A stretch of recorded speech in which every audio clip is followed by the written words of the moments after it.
As an entrepreneur, I spent most of my life gambling, and sometimes I won and sometimes I lost. The problem was that the the house always wins. The house always wins. The society, in this case, is the house. The society always wins in the end. The entrepreneur who thinks that way, as I did most of my life, I no longer do, is at the mercy of the house. In other words, the casino of life, and being in it, trying to figure out, how do I navigate this place? How do I make money? How do I not get screwed? Because I got something I'm trying to do in this place, the casino, let's say, as an analogy, and I'm trying to figure out how to navigate it, and I don't own the place. Okay. Well, I'm not saying you own the place or we own the place. What I'm saying is there's a way to do it differently. And how to know what's coming next is the fastest way to elevate your game as an entrepreneur. And if we go back to the casino analogy, who knows how to do that?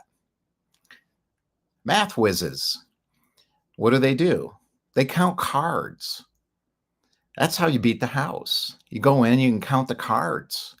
Well, what do the casinos do when they see that coming? Well, they throw them out. They don't let them in because they know that this individual with this big math brain is going to win because they can count the cards. What if we could do that? What if entrepreneurs had big enough brains where they could count the cards and win? What if you could? What if I could? Well, here's the problem, at least for me. I've got so many learning disabilities that I can barely add. My entire life has been spent trying to figure out what 20% is so I can leave a tip in a restaurant without it being stressful. So thank God for the phone. It made my life a lot easier. So that route is out.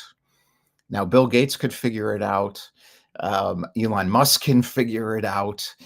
But I certainly can't. So what's an entrepreneur to do? If you don't have the technology chops, the software development skills, and you're not a Mark Zuckerberg where you can code the answer. So you see the opportunity in the society and you count cards because you've got a superpower inside yourself that you're bringing out into the world, in this case, math processing skills, to beat the house. So what do? How do we know, those of us who can't do those, don't have that superpower, to elevate our game? Well, we have to figure out how to know what's coming next and why it's coming next into the society in our specific markets, and what is our role in it. And then, and only then, when we get to that knowing place, then we're counting cards and the house is going to lose. The house is going to lose. What does that mean? The casino is going to lose all their money. So if people go into the casino and count cards and everyone's counting cards, the house can't win anymore. It's going to collapse. How can we know what's coming? These are called black swans. There's a book. It's called The Black Swan. What's a black swan? It's an unexpected event that is completely obvious when you stop and notice. All you have to do is stop and notice and say, of course, that's what happened. We've had this for years. Tulips. You go back to the tulips. I forget what it was called, but all of a sudden, everybody decided tulips are really valuable. This was a long time ago. I don't know, 1600s. So everybody's buying tulips. The tulip craze, the gold craze, the gold rush, the mortgage crisis. It's all the same thing at the end of the day. It's an obvious black swan when you have a society that's wrapped up in details that don't matter. If you're an entrepreneur, you're free of that because you are out of the matrix, looking at it and saying, these people are crazy. Now you have a choice. You can engage in the debate, pick a side, pick an opinion, pick a belief system, and grab a conviction around it and participate in the debate. And this is what I did a lot of my life, if not most of it. So I'm crashing around the casino trying to figure out, how do I find a place for me in this place I don't want to be in? I don't even like going to Vegas, but I can't count cards. So how am I going to win? How do I know what's coming to elevate my own game so I can elevate the game by not playing the casino game at all? How do I do that? That's what I'm trying to do. So entrepreneurs in politics is actually simpler than you may think. This just means that the world notices details that aren't important because most people, not entrepreneurs though, so you're already there, you just may not realize it. Uh, Creative people don't believe in the details that don't matter. And the debate for me is my own inner debate of wandering around the casino saying, this doesn't make any sense to me, but everyone believes this. So who am I to think differently because they're more successful than me? And they created this crazy casino environment in Vegas and these rules, and they're winning because it's rigged for them because they built it for them. And I'm on the outside and I walk in and I got a nice suit on and, I got plenty of money in the bank and I want to go, I don't like gambling, but let's say I did. So I want to go gamble. And, I'm playing their game and I walk out and I'm like, wow, I did pretty well. I made 100 grand, let's say. Well, it was hard though, because it was a big risk, big risk. A lot of entrepreneurs go through this. I've had some successes where I thought, well, this is going to last forever. Well, that didn't happen. So when I go back and I try it again, I'm like, I got another idea. Let me try something else. And I go back and I'm running around the casino and it's getting crazier now. Too much technology in the casino, too many really good, smart math people starting to take control of it. A lot of money in Silicon Valley coming in and pouring into the casino and saying, oh, yeah, we know we're in charge of this place, not you, not you, not you. That's a rigged game because they're really smart. They're really smart. I can't play that game and win. I don't have the resources. I don't have the math skills. I don't have the software programming ability. I don't have access to VC-backed money, private equity. I don't want it though. See, that's the point, and you may not either. So how do I win? How am I David against this Goliath? It's not that complex. It's actually really simple, but it's hard to do. So that debate that they're having is not the debate that you want to be having because you don't want to debate, right? You just want to get what you want, which is your vision for the world. The change you want to be in the world is what you want. You want to live that world, in that world that you want to create as an entrepreneur. That's what an entrepreneur is an idea of a better place for you and the people you care about. The friction in the world is the politics, the casino. You're in the casino. They created the environment, in other words, the society, or whoever is most powerful in it, which right now is the technology companies. So we're stuck in their game as entrepreneurs trying to figure out how to get out. Well, you get out by not playing at all. Walk out of the casino. It's rigged. It's a rigged game. Well, now we're outside of the matrix. So now what do? I'm going to use a simple example of my situation with my house right now and dealing with a plumbing problem and a furnace problem and a debt problem in relation to new windows, a new roof, and new siding. And I got the expensive kind. It's called hardy board. It's hardy and really expensive. So you're talking about, for a guy like me, big money. And I'm playing somebody else's game with it. Or am I? So I'm going to use this as an example to make something easier to understand in terms of politics, being an entrepreneur, and how to know what's coming next to elevate your game so you don't lose because the house is rigged by the people who are great at money and math and software right now. And the people who back them know it. They don't have to be great at it, but a lot of them are great at finance. So the finance types and the software types run the world right now. That's the politics of the world. And there's nothing wrong with them. It's just, I don't want to be in that casino because I'm not good at that stuff. So I'm going to lose. My battle with technology goes way back to when I was 21 years old, and I won the battle with technology. I figured out how to deal with the changing world of technology. And I wrote an article about that, which is in the content page where it says deep content. So if a society is living in fear of what's next, people living in fear of what's next, in other words, what's going to happen with politics? Oh my God, what's going to happen with my job? Oh my God, what's going to happen with my kids? Oh my God, what's going to happen with our future? Oh my God, what's going to happen with global warming? Oh my God, oh my God, oh my God, oh my God, oh my God. So people are living in fear and who say things like, I have never seen the society more divided. Is that true or not? No, of course it's not true. It's not true because that's a belief. How can a belief be true? It's their belief. A belief comes out of an opinion and then it turns into a conviction. So they're saying, well, I've never seen things this bad. And I'm thinking, I've never seen things this good. That's my belief. It's still a belief. I've never seen things good. Or is it?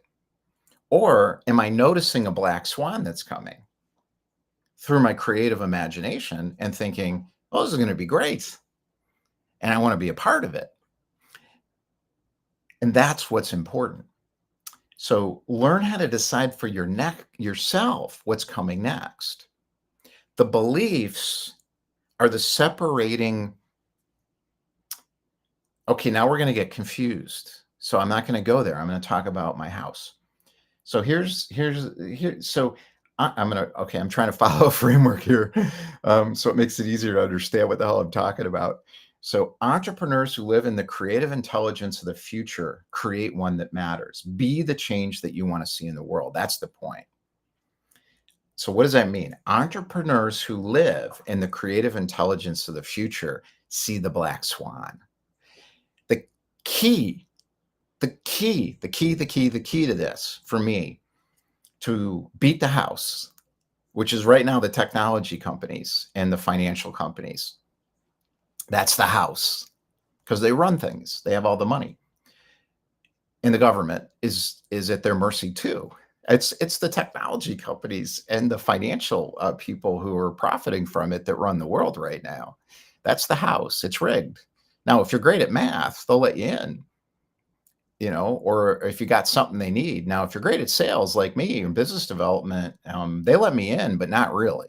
I didn't get a seat at the insider table. I should have had one because I'm good at business development, but they don't understand what I do and people like me because they just want you to get them money. And I realized stop working for these software companies. I work for 4 AI startups, marketing technology companies, and then 2 really smart math guys that did database marketing. And then I realized I can't work in these places because they don't see me as equal to them. They see me as not as smart as them. So I'm like, well, the house is rigged. So why am I working here? So I got out. They're using my talent to get money for themselves. So why would I do that? So be the change you want to see in the world. So let's go to the topic now of, let's just call this buying a furnace. Or no, let's call this fixing your plumbing problem. So, I've been buying real estate since the 90s in Chicago. And my first place was in the South Loop. And that's a neighborhood, if you don't know Chicago, where I was right down the street from something called Pacific Garden Mission and the Roosevelt Red Line subway stop. That's not a good neighborhood back then. Back then. So I got a one-bedroom condo in a really cool building, 899 South Plymouth Court, 9th and State, in the South Loop. So what do I get?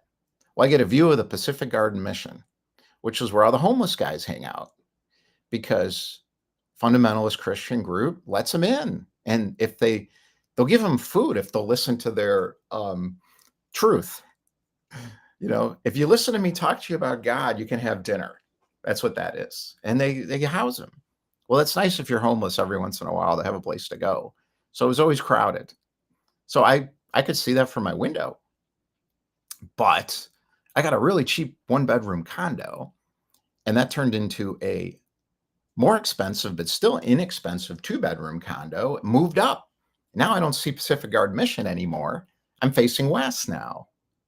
Chicago, it's better to face east, but not in that neighborhood, even though you could see the lake. I had a little piece of the lake, and then I looked west, and there was a pool on top of the White Hen Pantry below in the lobby of the building. I'm like, this is great. Okay. Now the South Loop takes off. I saw what was next because I'm like, this neighborhood's super cool, and you can walk downtown, and nobody lives here because there's a Pacific Garden Mission and homeless people, and it's run down, and now it's like hot. And I saw that coming daily when he was mayor. He moved there later. I moved there first. That's why I made money. Then I took that money and I'm hanging out on the north side all the time. So all my friends were up north and I live South Loop. So I'm taking cabs home at 4 o'clock in the morning. We went out every night. I went out all the time. So I'm like, this is getting expensive, and I don't want to take the subway. I mean, I don't mind. I'll go to Roosevelt Road or I'll go to whatever and walk, but it's like, it takes forever. I felt safe. I didn't care about that stuff. Some people would never get in that subway. I didn't care. But I don't want to take cabs anymore. And everyone's up north. So I moved into another neighborhood called Roscoe Village. Same thing, but it was cool. But a lot of people saw, and I'm going to say it because it's true, they saw Hispanic. And a lot of white people don't want to live in those neighborhoods. They're afraid. I wasn't afraid. I was like, this is cool. There's this is cool coffee shop. There's a psychiatric bookstore. There's this goofy, crazy restaurant that it just doesn't make any sense. And these cool little houses that are kind of run down. And I bought a condo in a converted pencil factory, and it was great. And then I upgraded that condo. So I'm rolling my equity up as the neighborhoods are rising because I can see what's next, because it was cool. And I looked around and I was like, people are going to want to live here. Well, they did. And then they fixed the school. It's called Audubon. Now we ended up moving, but I'm going to get to that in a minute. Now, all of a sudden, the hot new neighborhood, Roscoe Village. Well, I was already in. So now, and I'm rolling my equity. Now, I had a lot of debt. No, I didn't actually. No, not yet. That's from this house. But it wasn't like this until everything got screwed up in it. So we're getting to that.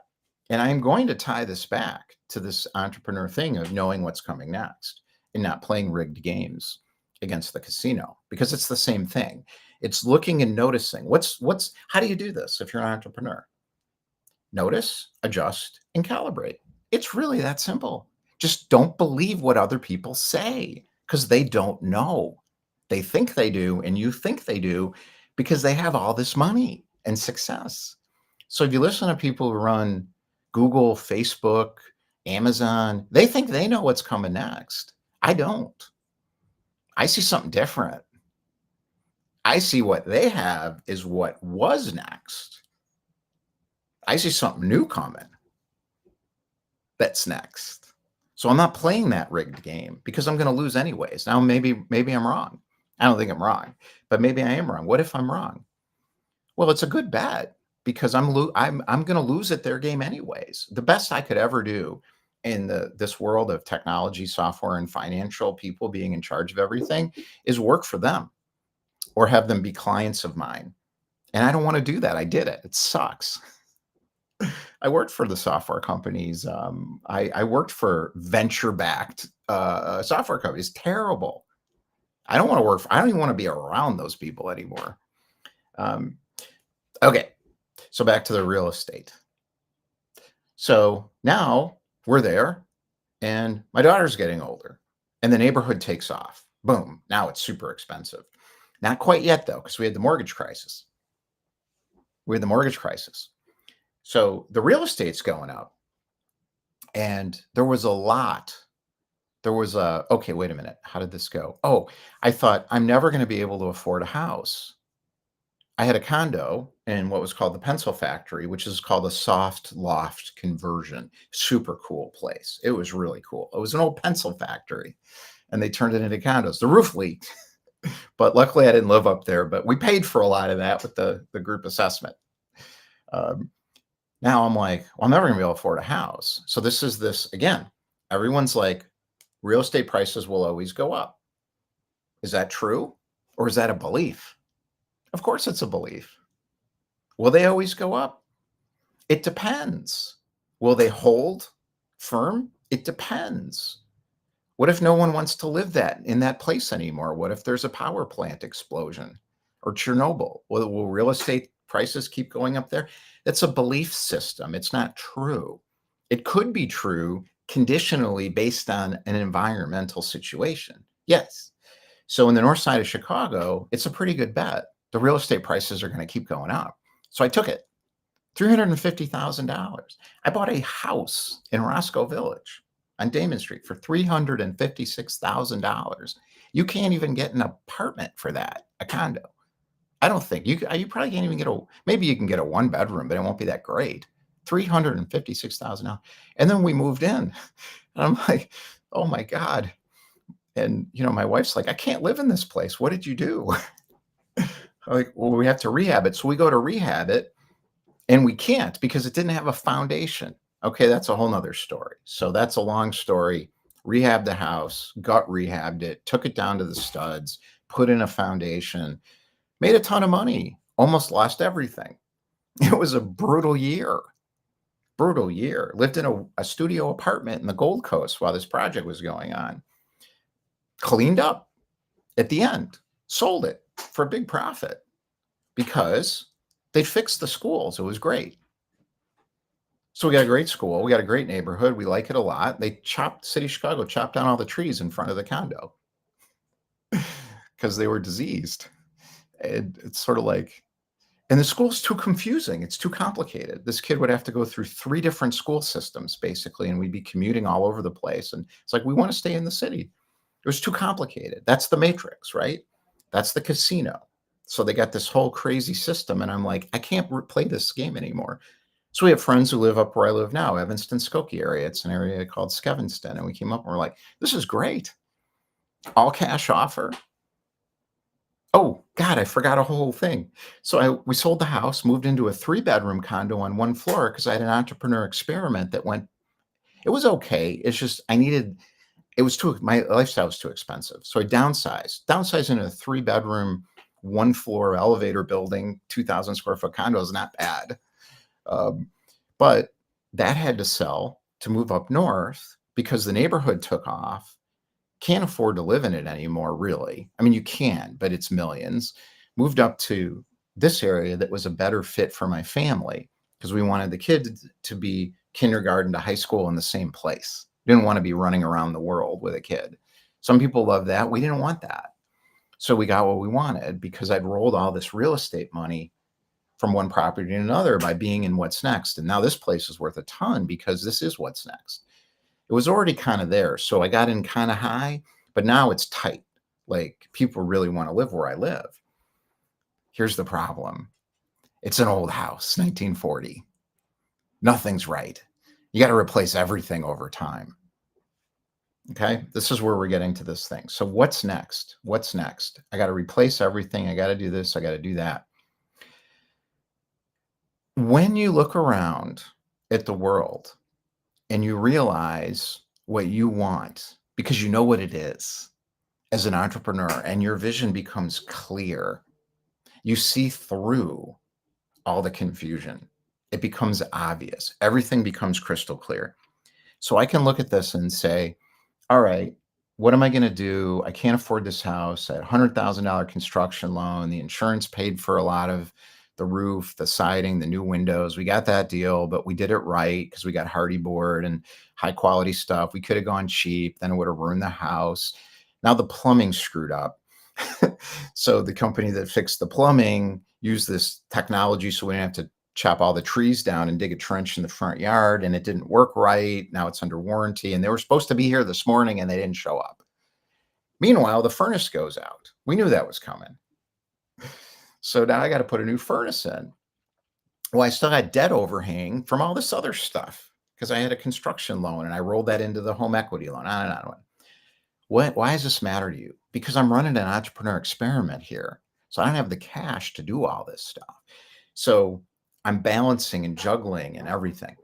Now, if I listen to people, they would tell me, you're in trouble with this. Like this, you gotta find it. You gotta you gotta move to Costa Rica, downsize.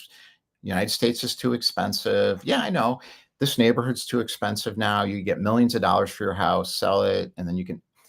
We don't want to do that. So I'm not going to do it. Well, then you see the idea of called compromise. That's called compromise. I refuse to compromise on anything. Anything. Well, you got to get clients. You got to go out. I know how to sell. You don't think I could make 20, 30, 40 grand this month if I wanted to push it?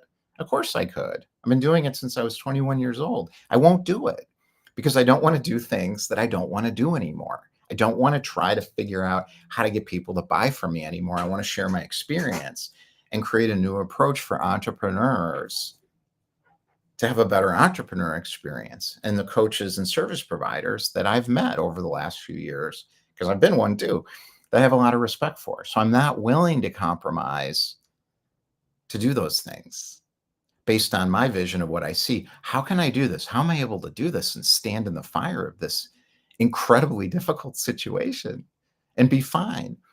It's because I know the black swan that's coming, because I can feel it. I've always been able to do that. The issue is I couldn't trust myself because I looked around and I was like, well, this person's more successful. This is the hierarchy. So I'm looking at the hierarchy and I'm like, wait, am I even an entrepreneur? You talk to somebody in Silicon Valley, they would say, I'm not an entrepreneur. I talked to somebody in Silicon Valley who said, you shouldn't use the word entrepreneur. It's confusing. And I'm like, what are you talking about? And she said, well, you're not even in tech. She's thinking, she says, they're not going to understand because she says, to me, an entrepreneur, I'd send them to an incubator and then they'll learn. And I'm like, what are you talking? I'm an entrepreneur. An entrepreneur is someone with a vision where they see the world as it's coming. That's all it is. It doesn't mean you're a software programmer or a technologist. And I'm like, you stole the damn word from me. Us, not me, us. An entrepreneur is someone who isn't living in the belief systems of the moment, of the societal belief systems. You have belief systems. It's always going to be this way. That neighborhood's kind of dangerous. It's just not going to change. This is what we're stuck with. The society is more divided than ever before. I saw one. Here's the best one. It's a technologist too. Oh my God, where is it? This is the best. This is one of the dumbest things I've ever read, and all the money's going into it. Oh, this is the best. I have to use this as an example. Look at this. Scientists wants to block sunlight to cool Earth. And I'm reading this and I'm like, are you crazy? Growing interest in bold plan despite grave risks. This guy wants, and I'm reading this and I'm like, you're not a scientist. You have a belief system around technology. He's a genius, trapped in his mind and his thinking pattern. And people are giving him money, big money, big money. Even Bill Gates gave him money because, well, I don't know why. But I'm listening to this and I'm like, I'm thinking of Ray Dalio. Here's another billionaire. I'm going to use some social credibility here because you're like, oh, what is this guy talking about? Well, Ray would say, look at nature. Look at nature. So that's one thing. Is it natural for the sun to be blocked. Is that the solution? But here's the big thing. This is what this guy's missing. David Keith is his name. Genius. Well, here's what he's missing. Scientific method. What's a scientific method? I wonder. That's it. All right, I'm going to take a few more minutes, 15 minutes. So I don't want to get into the article too much, but this is becoming a serious problem because the technology people and the geniuses in math, and it's not science, because science is scientific thinking of inquiry, meaning I don't know. It starts with I don't know. Now, if you're a math genius, you want to be more like somebody like Richard Feynman would be a good example. So if Richard Feynman saw the volcanic explosion from the volcano in the Philippines and looked up and said, wow, that blocked off the sun. So it's helping global warming because I don't even understand. Like, I can't even think about this stuff because my brain is too riddled with learning disabilities to explain linear kind of stuff like this. So 17 million tons of sulfur dioxide was released from Mount Pinatubo, spread across the stratosphere, reflecting some of the sun's energy away from Earth. This is huge. The result was a drop in average temperatures in the northern hemisphere by roughly 1 degree Fahrenheit in the year that followed. That's huge. That's a good thing. So is it possible that we're wrong about global warming? Yeah, I think so. Because the belief is it's too late. Well, it's not too late if that's true, because it worked. And this is what this guy saw. So now here's the problem. This is where he's confused. Today, Dr. Keith cites that event as validation of an idea that has become his life's work. That doesn't make any sense. That event, validation of an idea, that became his life work, that doesn't make any sense. That's a belief system. He believed something. He saw it and interpreted it and believed something happened without understanding how the scientific method of thinking inquiry works. How is this possible? David Keith leads the well-funded Climate Systems Engineering Initiative at the University of Chicago. It doesn't make any sense. I'm so confused and scared because these people are in charge of everything. What is it? Doesn't make any sense. How does he know? And then there's a debate. There's a belief system. So his belief system is he knows, and then there's the climate change people who believe things they believe. I'm going to get too far. So what I would recommend, if something like this happens, where you see what's coming. So he saw something. This is really important. He's a genius, so he saw it. He's right. In other words, my experiment I need to get started. I need to dedicate the rest of my life to what I just noticed. That's called noticing. That's step one in entrepreneurship. I noticed this. Here's how I would do it if I were him. He's smarter than me, so hopefully he'll listen, but he probably won't. Because, smart people like this, kind of smart people won't listen to people like me. 17 million tons of sulfur dioxide released from Mount Pinatubo spread across the stratosphere, reflecting some of the sun's energy away from Earth. The result was a drop in average temperatures in the northern hemisphere by roughly 1 degree Fahrenheit in the year that followed. If I saw that and I was him, that event wouldn't be validation of an idea. It would be the beginning of a scientific experiment to understand what that meant and how to do something about it with that information. So that's a clue. It's a hypothesis. The hypothesis is, I wonder if we can make this work. So the thought is, wow, is it possible? I can't go any further because I don't know anything about atmospheric science and math, and they're geniuses. They're geniuses, but they're thinking about it backwards. You know who explained this? George Carlin. So George Carlin did a thing on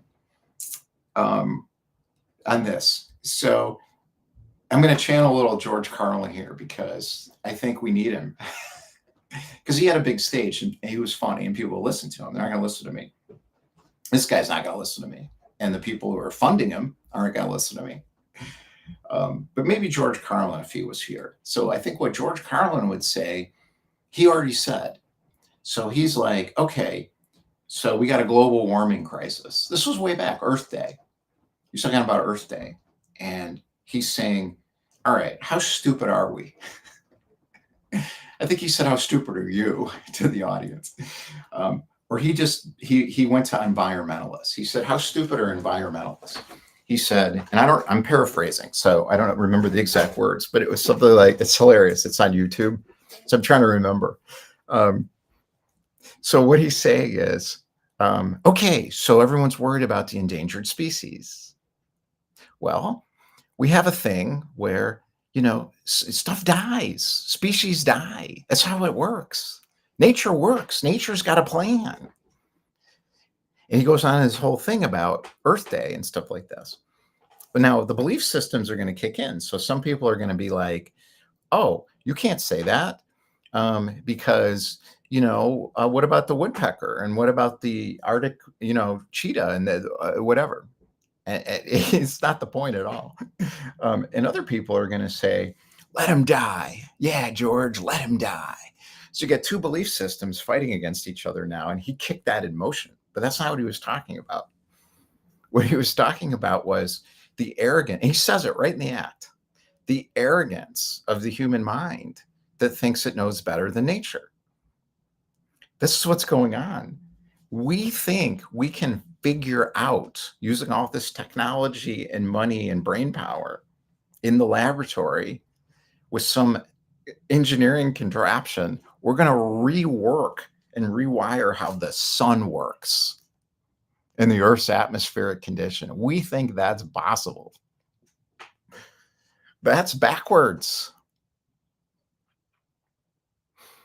And that's what George was talking about. It's still true. These principles are still true. The answer is in nature. The answer is not just letting nature take its course either. The answer is flowing with nature and using our mind properly. Our mind, when it becomes a repository, especially if it's a really big one like this guy's, if it becomes a repository for a gigantic belief system based on a conviction pushed out into the world with force, and then it's going to have an opposing force saying, no, no, no, no, no, we can't do it like that. That's dangerous. That's the other side. That's the climate side of, no, don't screw it up. Right? These are two beliefs. They're going to start fighting each other. Physicists get this. Physicists get this. Take the data set, put it in the room, and fight over it. Don't fight over your belief system. Fight over, what does this mean? These are scientists. What the hell, man? You're a scientist. What are you doing? Sit down in a room with other people and say, hey, I noticed this thing. What do you guys think? I think we need to set up a group globally. This is what the physicists did. Who should be in the group? Anyone who knows anything about anything related to this should be in the group. Engineers, physicists, climate people. How about bring the environmental types in who spent their whole life trying to figure out how do we save the planet? Should they be in the group? I'd invite them. They know something about it. Some of these people have spent 30, 40 years trying to figure this stuff out. Al Gore, let Al Gore come. No, he can't because we have these factions with belief systems fighting against each other. It doesn't make any sense. It's never going to work. We're never going to get out of this mess operating like this. This is what I'm trying to explain. How to know what's coming next? Well, we just got a signal. Look at that. Wow, we can solve global warming. How? By like this? Let's put the sun over here. How about that idea? Somebody's going to try to do it, I swear to God. There's somebody at MIT or one of these places going to say, what if we could put the sun over here? And everybody's like, that would be great. What if we use an AI model? That'll tell us how to do it. Eric Schmidt could probably figure it out. Like, don't listen to these people with this kind of stuff. It's not going to work. It's very simple. Humility. It begins with humility. It begins with, I don't know, but I noticed something. And I'm pretty confident that it doesn't have to be terrible. Why would it be terrible? Evolution marches forward. And that was another George Carlin too. He's like, he's like, so you're going to stop evolution? And people were like, well, yeah, but evolution's survival of the fittest. Well, what if that's just a perspective or a phase in evolution? What if the idea of survival of the fittest is a phase in evolution? And the next phase of evolution is cooperation. You ever think of that? All right, I'm done.